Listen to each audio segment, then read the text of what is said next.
Ad-din foundation আয়োজিত ও আকেজ শিল্প গোষ্ঠীর সৌজন্যে যশোরে ৩ দিনব্যাপী তাফসিরুল কোরআন মাহফিল শুরু হয়েছে।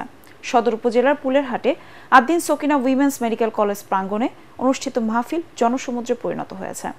এ উপলক্ষে সেখানে স্বাস্থ্য ও বই মেলার আয়োজন করা হয়েছে। যশোর থেকে তামান্না ফারজানার রিপোর্ট, জানাচ্ছেন আশিকুর রহমান। বুধবার দুপুরে ইসলামী বইমেলার উদ্বোধন করেন ৫০০ শয্যা বিশিষ্ট আদ্দিন সকিনা মেডিকেল কলেজের পরিচালক ডাক্তার ইমদাদুল হক। এ সময় আরও উপস্থিত ছিলেন যশোর আদ্দিন সকিনা মেডিকেল কলেজ ও নার্সিং ইনস্টিটিউটের অ্যাসোসিয়েট ডিরেক্টর নাজমুন নাহার, আদ্দিন ফাউন্ডেশনের পরিচালক HR and company affairs Tarikul Islam Mukul. বাদ মাগরিব শুরু হয় মাহফিল। এতে প্রধান বক্তা ছিলেন আল্লামা মামুনুল হক। তিনি বলেন, বর্তমান যুগে মুসলিম উম্মাহর জন্য শিক্ষামূলক এই মাহফিলের গুরুত্ব অপরিসীম। প্রতিটি শিশুর হৃদয়ে আল্লাহর কোরআনের আলো জ্বলতে হবে।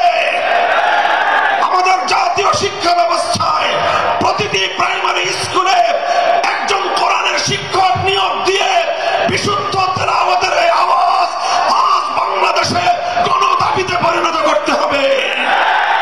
মাহফিলের শুরুতে বক্তব্য রাখেন মাওলানা আব্দুল হাই সাইফুল্লাহ।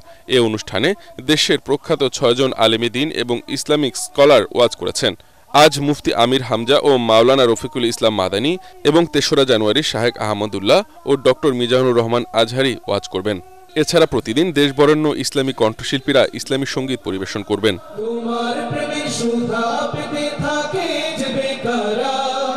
এদিকে নারীদের মাহফিলে আলাদা বসার ব্যবস্থা করা হয়েছে। সার্বিক নিরাপত্তার জন্য আইন শৃঙ্খলা রক্ষাকারী বাহিনী সর্বদা সতর্ক অবস্থায় রয়েছে।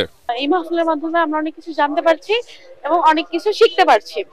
আমরা পরবর্তীতে এমন মাহফিল আবারও চাই যশোরে। তাফসীর কোরআন মাহফিলের পাশাপাশি আমরা দেখছি এখানে বই মেলাও আছে। আমরা ইয়ং জেনারেশন, আমাদের অনেক জ্ঞান দরকার, ইসলামিক জ্ঞান দরকার। পাশাপাশি আমাদের অনেক ভুল হয়। এখন থেকে যদি ইসলামিক জ্ঞান জানি তাহলে বড় হলে আমাদের পরের জেনারেশনকে আমরা শিক্ষা দিতে পারবো। যশোরে প্রতি বছর এমন মাহফিলের অনুরোধ জানিয়েছে সাধারণ মানুষ। Bureau report, ATN Bangla.